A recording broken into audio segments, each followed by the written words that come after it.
Hello student, स्वागत है आपका हमारे यूट्यूब चैनल में। तो आज हम लोग कक्षा 10 के मॉडल पेपर को सॉल्व करेंगे। जो आज सेट वन है, 2022 का सेट वन है, 822 ए भी है, ठीक है ना। ये बहुत ज़्यादा BHMP है, ठीक है ना। अगर हम आपको इसमें 8 सेट दिए हैं, आपको हम 8 सेट करा देंगे, ठीक है। और इससे आपको कन्फर्म 40 नंबर कन्फर्म हो जाएंगे। 2022 बोर्ड से आपको जो भी क्वेश्चन बने हैं उससे आपके 40 नंबर पक्के हो जाएंगे 2023 बोर्ड के लिए, ठीक है। तो देखिए, आपके बोर्ड में आपको टाइम दिया जाएगा आप 3 घंटे 15 मिनट, जिसमें आपको 15 मिनट आपको प्रश्न को पढ़ने में दिया जाएगा और आपको 3 घंटे क्वेश्चन सॉल्व करने को मिलेगा, ठीक है। चलिए हम क्वेश्चन को सॉल्व करते हैं और आपको दिखाते हैं, ठीक है। आपको क्वेश्चन को ध्यान से देखना है और समझना है। तो चलिए स्टार्ट करते हैं हम वीडियो को। देखिए, सभी खंड कीजिए, ठीक है ना। मतलब आप जितने खंड दिए उन सबको करना है, ठीक है। आपको ये पहले आपको जो पेपर मिलेगा आपको पहले इसको सभी को निर्देश को पढ़ना है, ठीक है। देखिए लिखा है कि प्रारंभ में 15 मिनट परीक्षार्थी को प्रश्न पढ़ने के लिए नहीं रहते। मतलब आपको 15 मिनट प्रश्न को पढ़ना है, ठीक है ना। उसका इन प्रश्न पत्र को कुल 7 प्रश्न, इस प्रश्न पत्र में कुल 7 प्रश्न दिए गए हैं, ठीक है ना। तो चलिए हम इसका आगे आप खुद पढ़ लीजिएगा, ठीक है। तो हम आप क्वेश्चन को सॉल्व करते हैं, ठीक है। चलिए देखिए, आपका पहला प्रश्न कर रहे हैं सभी खंड कीजिए, ठीक ना। प्रत्येक खंड के लिए 4 विकल्प दिए गए, मतलब आपके बहुविकल्पीय प्रश्न, ठीक ना। एक प्रश्न के 4 उत्तर दिए गए हैं, ठीक है। आपको कोई इसमें से एक सही करना है, ठीक है। चलिए, दी गई संख्या में अभाज्य संख्या होगी। आपको इसमें अभाज्य संख्या बतानी है। तो बताइए इसमें अभाज्य संख्या कौन है। आपका 8 तो अभाज्य संख्या है ही नहीं। अभाज्य संख्या किसे कहते हैं? ऐसी संख्या, अभाज्य ऐसी संख्या जो एक या स्वयं के अतिरिक्त अन्य संख्याओं से न कटे उन्हें क्या कहते हैं? अभाज्य संख्या कहते हैं। देखिए 8 है, 2 से भी कटेगा, 4 से भी कटेगा और स्वयं से भी कटेगा, ठीक है। तो ये अभाज्य संख्या नहीं होगा। अब आपका रहा जीरो, जीरो इसी तरह नहीं होगा, एक भी नहीं होगा, क्योंकि ना एक भाज्य संख्या है ना अभाज्य संख्या है। आपका बचा क्या? दो। दो सबसे छोटी अभाज्य संख्या है, आपको याद रखना है, बहुत ज़्यादा इंपॉर्टेंट चीज़ है। दो सबसे छोटी अभाज्य संख्या है, इसीलिए हमारा ऑप्शन क्या हो गया? दो। अब बहुत से बच्चे कहेंगे कि इसमें एक क्वेश्चन बहुत हलवा है, हलवा है लेकिन इसमें एकदम लॉजिक वाला क्वेश्चन है इसको, ठीक है। बहुत बच्चे एक मार देंगे, तो एक नहीं, एक ना भाज्य संख्या है ना भाज्य संख्या है। अब हम लोग प्रश्न नंबर ख कर लेते हैं, ठीक ना। देखिए, कह रहा है समीकरण इतना का विविक्तर होगा। विविक्तर आपको ज्ञात करना है इसका, ठीक ना। तो आपको विविक्तर का सूत्र पता होना चाहिए। तो देखिए, विविक्तर का सूत्र होता है आपका, विविक्तर सूत्र होता है डी इक्वल टू, विविक्तर को हम लिखते हैं डी से, ठीक ना, B² - 4AC। एक सूत्र बहुत ज़्यादा इंपॉर्टेंट है, आपको इस सूत्र को याद रखना है, ठीक ना। जब भी विविधता निकालने को बोल दे तो आपको ये सूत्र लगाना है, ठीक ना। तो इसमें आपको पहले बी का मान पता होना चाहिए, ए का मान पता होना चाहिए और सी का मान पता होना चाहिए, ठीक ना। देखिए ये द्विघात समीकरण है ना, तो आपको द्विघात समीकरण का मानक रूप पता होना चाहिए। देखिए उसका मानक रूप होता है, देखिए AX² प्लस BX+C = 0। ये आपका मानक रूप होता है, ठीक है। तो मतलब x² गुणांक ए होता है, x का गुणांक b होता है और c तो ये है, ठीक है ना। चलिए इसको हम करके दिखाते हैं। तो आपका a का मान इसमें क्या दिया? a का मान आपको दिया है 3, a का मान आपको दिया है 3, ठीक ना। b का मान आपको दिया है -2 और c का मान क्या दिया आपको? चिन्ह के साथ लेते हैं, ठीक ना, 1/3, ठीक ना। और बस ये वाला मान क्या करना है आपको इसमें रख देना है, ठीक है। तो आपका आंसर आ जाएगा। चलिए हम रख देते हैं। डी इक्वल टू क्या होगा? B² मतलब क्या? 2 का स्क्वायर, 2 का स्क्वायर अंदर जाएगा 4 हो जाएगा, ठीक ना। -4 इंटू ए का मान क्या दिया है? एक मान आपको दिया है 3, ठीक ना। और सी का मान क्या दिया आपको? 1/3। बस आप रख दीजिए। देखिए 3 से 3 कैंसिल हो जाएगा, डी इक्वल टू क्या आ जाएगा? 4 माइनस, देखिए 4 1 4, डी का मान क्या आ जाएगा आपका? आपका आ जाएगा 0, ठीक ना। तो आपका जहाँ भी 0 होगा उसको आपको टिक करना है। तो बताइए इसमें कहाँ 0 है? तो देखिए ऑप्शन नंबर 4 है, ठीक ना। तो आपको ऑप्शन नंबर 4 को करेक्ट करना है, ठीक है। चलिए इस तरह हम अब ग नंबर कर लेते हैं। अब हम ग नंबर को कर लेते हैं, ठीक ना। ग नंबर कर रहा है, यदि साइन ए इक्वल टू 3/5 हो तो कॉस ए का मान होगा। ये क्वेश्चन बहुत ज़्यादा इंपॉर्टेंट है, 2023 में आपको जरूर देखने को ये 100% मिलेगा, ठीक ना। चलिए हम अब इसको कर लेते हैं, ठीक ना। कह रहा है साइन ए का मान आपको दिया है 3/5, ठीक है ना। तो साइन को आप और किस तरह लिख सकते हैं? साइन का एक रूल बताइए, लंब बटा कोण में, आधार बटा कोण में, आधार बटा लंब होता है, क्या होता है बताइए। तो साइन इक्वल टू होता है, साइन थीटा इक्वल होता है क्या? लंब बटा कोण इक्वल टू ये जो दिया उसको लिख लीजिए, ठीक ना। 5 हो गया। अब आपको एक समकोण त्रिभुज बनाना है, आप एक समकोण त्रिभुज बना लीजिए, ठीक ना। अब इसका नाम दीजिए ए, इसका नाम दीजिए बी, इसका नाम दीजिए सी, ठीक ना। तो 90 डिग्री के सामने वाला कौन सी भुजा होती है? कर्ण होती है। तो कर्ण का मान आपको कितना दिया है? 5, यहाँ 5 लिख लीजिए, ठीक ना। अब देखिए, अब जो यहाँ पर लिखा है ना, जो थीटा लिखा होता है उसके सामने वाला भुजा क्या होता है? लंब होता है। देखिए साइन ए लिखा है ना, तो ए के सामने वाली जो भुजा होती है क्या होती है? लंब। तो आपको लंब का मान कितना दिया है? 3 दिया है, ठीक ना। ये बल्कि ये आधार हो जाएगा, ठीक ना। ठीक है, थीटा के अनुसार डिसाइड होता है कि लंब कौन है। तो साइन ए दिया ना, साइन ए, तो साइन ए के सामने वाली जो भुजा होती है क्या होती है? लंब होती है, ठीक ना। और जो बचती है क्या? आधार हो जाती है, ठीक है। तो कॉस आपको किसका मान चाहिए? कॉस ए को मान चाहिए ना, कॉस ए का मान आपको चाहिए। तो कॉस का सूत्र इस रूप में बताइए क्या होता है? आधार बटा कौन होता है कि नहीं होता? बताइए, आधार बटा कौन होता है ना, आधार बटा कौन होता है ना। तो देखिए आपको कौन का तो मान दिया है, यहाँ पर कौन का मान दिया है। अगर यहाँ पर आधार का मान मिल जाएगा तो हम डायरेक्ट लिख लेंगे, ठीक है। तो चलिए हम आधार का मान निकालते हैं। तो आधार का मान कैसे निकालेंगे उसको आपको पता होना चाहिए, ठीक ना। तो आधार का मान निकालने के लिए आपको किसका यूज़ करना होगा? पाइथागोरस प्रमेय का। तो आपको पाइथागोरस प्रमेय आपको आना ही चाहिए, ठीक ना। तो पाइथागोरस प्रमेय क्या होता है? पाइथागोरस प्रमेय का सूत्र होता है कर्ण का स्क्वायर इक्वल टू लंब का स्क्वायर प्लस आधार का स्क्वायर। आपका ये सूत्र होता है पाइथागोरस प्रमेय। ये बहुत ज़्यादा महत्वपूर्ण प्रमेय है, ठीक ना। देखिए आपको कर्ण का मान कितना दिया है? आपको कर्ण का मान दिया है, आपको कर्ण का मान दिया है 5, ठीक ना। तीसरा जो 5, 5 का जब स्क्वायर करें तो यहाँ 5 का स्क्वायर कर दिया, ठीक ना। लंब का मान कितना दिया है? आपको 3 दिया है, तो 3 का स्क्वायर कर दिया, ठीक ना। प्लस आधार का मान आपको निकालना है, तो आधार को सही रख दीजिए, ठीक ना। 5 का स्क्वायर होता है 25, 3 का स्क्वायर होगा 9, आधार का स्क्वायर रख दीजिए, ठीक ना।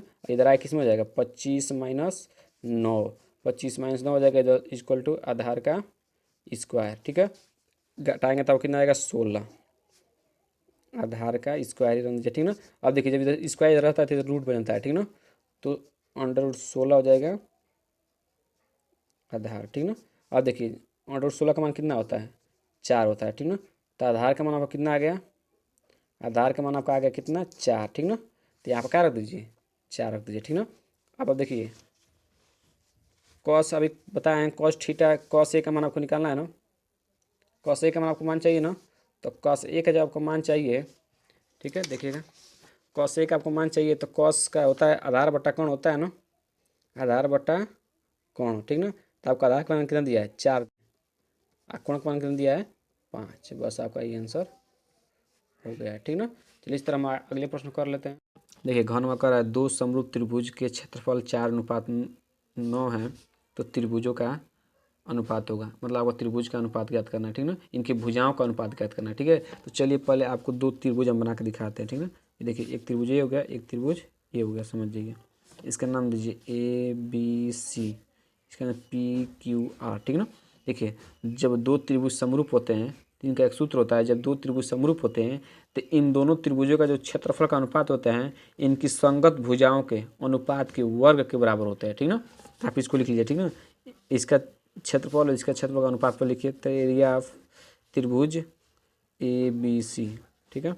फिर एरिया ऑफ त्रिभुज PQR, ठीक है।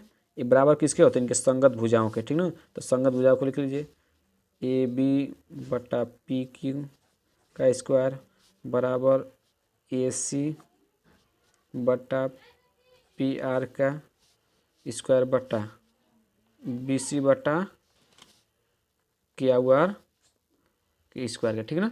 इतना हो गया ना। देखिए एक सूत्र है, ठीक है, एक सूत्र है कि जब 2 त्रिभुज समरूप होते हैं तो इन दोनों त्रिभुज के क्षेत्रफल का अनुपात इनके संगत भुजाओं के अनुपात के वर्ग के बराबर होते हैं, ठीक ना। देखिए तो इनका क्षेत्रफल का अनुपात कितना दिया है? इसका दिया है 4, इसका दिया है 9, ठीक ना। देखिए इसके जगह पर अगर आप इसके जगह कह रहे हैं इसका मान दिया है 4, इसका मान 9 दिया, ठीक ना। तो इसके बराबर है कि नहीं? तो जो इसका मान है इसके मान के बराबर रख सकते हैं, ठीक है। तो लिखिएगा यहाँ क्या लिखना है, लिखिएगा ऐसे लिखना है, एरिया ऑफ त्रिभुज ABC बटा एरिया ऑफ त्रिभुज PQR, ठीक ना। अब क्या दीजिए इसका इसको रख दीजिए 4, ठीक ना, बटा 9 का होल स्क्वायर कर दिए, ठीक ना। जब इसको खोलेंगे तो कितना आएगा? 16 बटा 9 का स्क्वायर कितना हो जाएगा? 81, ठीक ना। तो आप इसको इस तरह भी लिख सकते हैं, किस तरह लिख सकते हैं? 16:81, यही आपका आंसर हो गया, ठीक है। तो चलिए इसमें देखिए 16:81 कहाँ दिया है? 16:81 आपका ऑप्शन में कहाँ दिया है? देखिए आपका चौथा आंसर, ठीक है, ये आपका राइट आंसर हो जाएगा। ठीक है, चलिए इस तरह हम अंक नंबर को कर लेते हैं। ये अगला प्रश्न कह रहा है कि 3, 4, 6 तथा x का समांतर माध्य 5 है तो x का मान होगा। एक क्वेश्चन आपको 100% बोर्ड एग्जाम में देखने को मिलेगा। इससे आपको एक नंबर फिक्स हम करा देना, ठीक है ना, ये जरूर आएंगे। ठीक ना, देखिए इनका समांतर माध्य कितना है, 5 है, तो लिख लीजिए। तो ये समांतर माध्य का सूत्र क्या होता है, कुल संख्याओं का योग बटा कुल संख्या, ही होता है ना। तो कुल संख्याओं का योग बटा कुल संख्या लिख लेते हैं, तो इसको लिखेंगे 3 + 4 + 6 + x। एक कितने संख्या है, 1 2 3 4, नीचे 4 लिख लीजिए। ठीक ना, इनका समांतर मान कितना दिया है, 5 दे दिया है। आपको x का मान इसमें निकालना है। ठीक ना, देखिए समांतर माध्य का सूत्र क्या होता है कि कुल संख्याओं का योग, देखिए एक कुल संख्या है ना, ये संख्या है 3 4 6 1, इन सब का जोड़, और कितनी संख्या है उनको उससे भाग कर देना था। 4 संख्या थी तो 4 से हमने भाग कर दिया है। इसका जब इसको सॉल्व करेंगे कितना आएगा, आपको 5 आएगा, तो हमने 5 के बराबर रख दिया। ठीक ना, और देखिए इधर भाग में, इधर जा किस में जाए, गुणा में। तो 3 इन सबको पहले जोड़ लीजिए। ठीक ना, 6 4 10, 10 3 13, 13 + x, ये नहीं जुटा क्योंकि ये चर है। ठीक ना, अब देखिए 4 × 5 = 20, इधर भाग में थे किसी में, गुणा में। ठीक ना, अब आपको x का मान चाहिए ना, तो आप 13 को उधर चलिए। ठीक ना, तो 13 इधर प्लस में जाएगा, किस में जाएगा, माइनस में। तो x कितना जाएगा, 20 - 13, घटाएं तो x मान कितना रहेगा, 7। ठीक है ना, आपका ये x का मान हो गया। ठीक है ना, देखिए आपका x का 7 आपका आंसर कहाँ दिया है, देखिए आपका थर्ड राइट आंसर हो जाएगा। ठीक है ना, अब चलिए इसी तरह हम इसको कर लेते हैं। ठीक है, अब देखिए इसको करा देते हैं हम। ठीक है, देखिए हम इसको करा देते हैं। ठीक है, कह रहा है कि दो बिंदु, मान लीजिए आपको 2 बिंदु दिया है, 3, 4 और 4, 1। ठीक है ना, तो मान लीजिए ए बिंदु, इसको मान लीजिए ए बिंदु क्या मान लीजिए, ए बिंदु मान लीजिए आप 2, 3, और बी बिंदु आपका मान लीजिए 4, 1। ठीक ना, इनके बीच की दूरी निकालना। ठीक ना, तो दो बिंदुओं के बीच की दूरी आपको निकालने का सूत्र पता होना चाहिए। ठीक ना, तो इनका सूत्र क्या होता है, एक बार देख लीजिए। इनका सूत्र देखिए, इनका सूत्र होता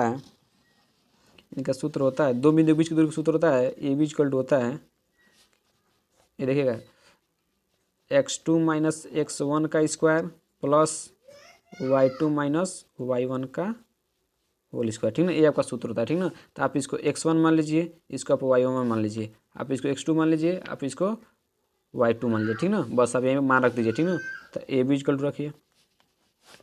ठीक है, देखिए x2 का मान कितना दिया, x2 का मान आपको 4 दिया है, तो 4 - x1 का मान कितना दिया है, 2 का होल स्क्वायर, प्लस का प्लस लिख दीजिए। y2 का मान कितना दिया है, 1 दिया है, माइनस y1 का मान कितना दिया है, आपको 3 दिया है। ठीक ना, इसका होल स्क्वायर कर दीजिए। ठीक है, और इसके आगे बस आपको सॉल्व करना है। ठीक ना, ए बी = लिखिए। देखिए 4 में से 2 जाए, 4 में से 2 जाएगा, आपका 2 बचेगा। 2 का स्क्वायर कितना होता है, 4, प्लस इससे घटाएंगे, 1 में से -3 जाए, कितना बचेगा, -2। -2 का जब वर्क करेंगे तब कितना आएगा, 4 आएगा। ठीक है, इसको डायरेक्ट लिख देंगे, 4 में से 2 जाएगा, 2, 2 का स्क्वायर 4, प्लस प्लस लिख देंगे। 1 में से -3 जाएगा, कितना होगा, -2। ठीक है ना, -2 होगा, जब -2 का वर्क करेंगे कितना जाएगा, 4 आ जाएगा। अब इनको जोड़ लीजिए, ये भी कितना जाएगा, 8। आप इसको 8 का जब आप वर्गमूल निकालेंगे तो कितना आएगा, 2/2। ठीक ना, आप निकाल कर देख लीजिएगा। ठीक है, ये आपका आंसर हो गया। देखिए आपका ऑप्शन में 2/2 कहाँ दिया है, देखिए आपका यही तीसरा राइट आंसर। ठीक ना, तो इससे आप ये देखिए एकदम VIMP है, इससे आपको क्वेश्चन जरूर मिलेगा। ठीक ना, इससे क्वेश्चन आपको तो अब हम दूसरे खंड को करते हैं। देखिए दूसरा खंड कह रहा है, यदि द्विघात समीकरण x² - 2kx - 6 = 0 का एक मूल 3 है तो k का मान ज्ञात कीजिए। मतलब आपको यहाँ पे जो मूल दिया है ना, ये समझिए अभी x का मान दे दिया है। ठीक ना, जो आपको ये मूल का है ना, इसका मतलब क्या है, किसका मान दिया, x का मान दिया है। ठीक है, तो x का मान कितना दिया है, 3। ठीक ना, तो जहाँ जहाँ x का वहाँ पर 3 रख दीजिए। ठीक है, तो आपका समीकरण यही है, x², देखिएगा x² - 2kx - 6 = 0, यही आपका समीकरण है। ठीक ना, अब चलिए इसको हम कर लेते हैं। ठीक है, आप इसको क्या कीजिए, x का मान यहाँ पर रख दीजिए, x का मान यहाँ पर 3 रखेंगे, तो 3 का स्क्वायर -2 × k × 3 × -6 = 0। ठीक ना, तो 3 का स्क्वायर कितना, 9, माइनस 3 दूना 6k - 6 = 0। ठीक ना, 9 में से 6 या कितना बचेगा, 3 माइनस के 6 के = 0। ठीक ना, अब देखिए इधर 3 किस में है, प्लस में हो जाएगा, किस में हो जाएगा, माइनस में। तो माइनस से 6 के = -3। ठीक ना, अब देखिए माइनस से माइनस कट जाएगा, आपको किसका मान चाहिए, के का मान चाहिए ना, तो के का मान चाहिए, तो 6 को इधर गुणा में किस में भाग में, तो के = क्या हो जाएगा, 3/6। आप इसको छोटा करिए, 3 का 3, 3 दूना 6, तब के का मान क्या आ गया, के का मान आपका आ गया 1/2। ठीक है, ये आपका आंसर होगा। ठीक है, जब भी मूल कह दे, जब भी आपको मूल बोल दे, तो मूल मतलब होता है कि आपको x का मान दे दिया है। ठीक है। तो आप x का मान जब रखेंगे तो k का मान डायरेक्ट निकल जाएगा।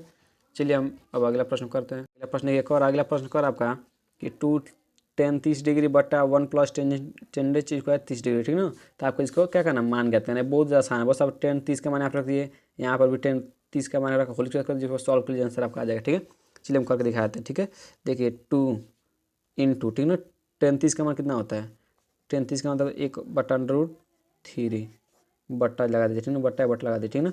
1 का यहाँ पर 1 लिखिए, प्लस का प्लस लिखिए, ठीक ना। अब tan स्क्वायर 30 डिग्री है ना, तो यहाँ पर 1/√3 लिख दीजिए। ठीक है, अब इसका क्या कीजिए, इसका आप स्क्वायर कर दीजिए। ठीक है, अब इसके आगे बस आपको सॉल्व ही करना है। ठीक ना, देखिए 2 1 करने 2, 2/√3, ठीक ना। 1 + 1 का स्क्वायर देखिए 1 होता है, और √3 का स्क्वायर कितना होता है, 3 होता है, ठीक ना। ठीक है, अब इसका सॉल्व कर लीजिए। 2 बटा कितना होगा, 2/√3 बटा, देखिए इसका लॉस लेकर ये 3 करने 3, 1 करने 1 + 3, ठीक ना। अब देखिए इसको कर लीजिए, यहाँ पर दिखा देते हैं। 2/√3, देखिए 3 1 4, 4/3, ठीक ना। अब देखिए असल लोग जानते हो कि जो सबसे नीचे वाला कहाँ चला जाता है, ऊपर वाला के पास चला जाता है, ये वाला कहाँ चलता है, इसके पास आ जाता है। ठीक है, तो ऊपर वाला भेजिए 2 × कितना हो जाएगा 3 बटा √3 × 4, ठीक है। देखिए 2 से कट जाएगा, 2 बार में हो जाएगा। तो देखिए आप 3 को किस तरह लिख सकते हैं, 3 को आप इस तरह लिख सकते हैं, √3 × √3, क्योंकि जब आप इन गुणा कराएंगे तो फिर आपको यही मिलेगा। ठीक ना, अंदर नीचे क्या √3 बटा × 2, ठीक ना। √3 से √3 गया, क्या है √3/2, आपका ये आंसर हो गया। ठीक ना, कुछ हमने नहीं किया, एक बार रिकैप कराते हैं। हमने क्या किया, यहाँ पर tan 30 का मान यहाँ रखा, और यहाँ पर भी tan 30 का मान रखा, रोज कर दिया, इसका हमने सॉल्व करते गए, हमारा क्या हो गया, अंत में हमारा आंसर आ गया। ठीक ना, चलिए अब अगले प्रश्न करते हैं। देखिए अब ग नंबर प्रश्न देखिए, कर यदि 2 समरूप त्रिभुजों का क्षेत्रफल क्रमशः 169 वर्ग सेंटीमीटर है तथा 225 वर्ग सेंटीमीटर है, तो इनकी संगत भुजाओं का अनुपात। अभी इस तरह हमने एक बहुविकल्पी प्रश्न कराया है, और आपको हम बताए भी हैं कि ये क्वेश्चन 1 नंबर का आता है और 2 नंबर का आता है, कभी कभी 4 नंबर का आ जाते हैं। ठीक ना, तो आपको इस प्रश्न को ध्यान देना। ठीक ना, कर 2 समरूप त्रिभुज, ठीक ना, तो पहले आप 2 त्रिभुज मान लीजिए। ठीक ना, आप बना लीजिए। ठीक है, इसका नाम दीजिए ABC, इसका नाम दीजिए PQR, ठीक ना।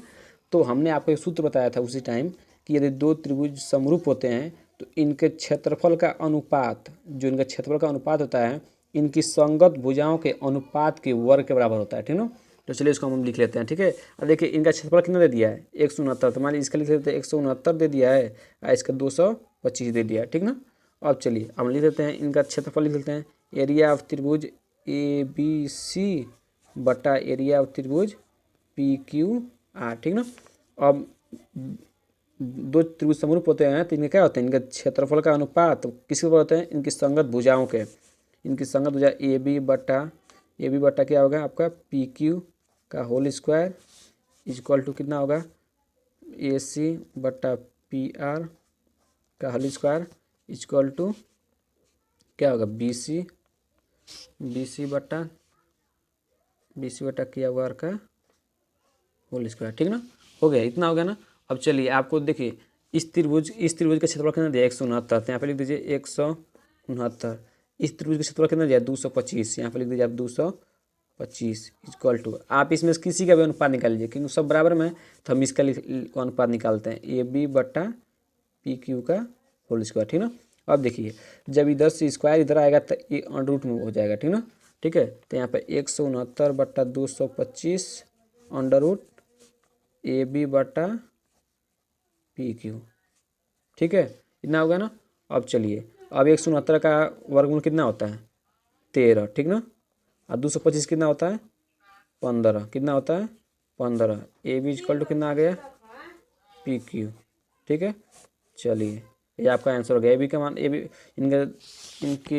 इनकी संगत भुजाओं का अनुपात कितना आ गया, आपका आ गया 13/15। ठीक है, को आ रहा है अब अगला प्रश्न कर रहा है 12 व्यक्तियों के भार का समांतर माध्य 45.6 है किग्रा है, तो उनके भारों का योगफल ज्ञात करना। ठीक ना, जैसे मान लीजिए कोई 12 व्यक्ति हैं, ठीक ना, जैसे हम 12 व्यक्ति मान लीजिए A1 + A2 A3 ऐसे करके 12 व्यक्ति हैं। ठीक ना, तो 12 व्यक्तियों का जो भार का समांतर माध्य दे आपको दे दिया, ठीक ना। तो आपको इनका योगफल बस बता देना है, आपका एकदम 2 नंबर एकदम फ्री में क्वेश्चन दे रहा है, 2 नंबर एकदम।